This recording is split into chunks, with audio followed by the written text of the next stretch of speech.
Kamala Harris hat das Vormachtstreben Chinas im südchinesischen Meer mit scharfen Worten kritisiert.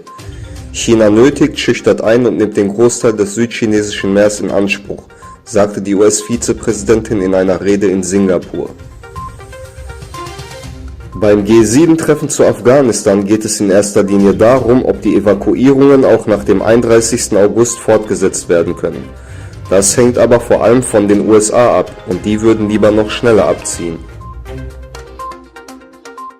Ursprünglich sollten die Paralympics vom 25. August bis 6. September 2020 stattfinden. Wegen der Corona-Pandemie wurde sie um ein Jahr verschoben.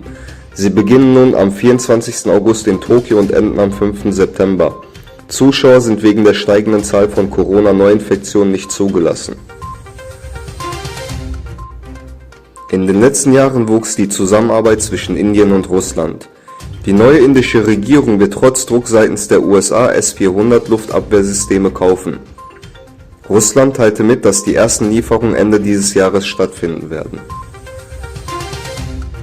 Das chinesische Außenministerium teilte mit, dass auf der 5. chinesisch-arabischen Messe in Yinchuan 277 Verträge im Wert von 165 Milliarden 600 Millionen Yuan abgeschlossen wurden.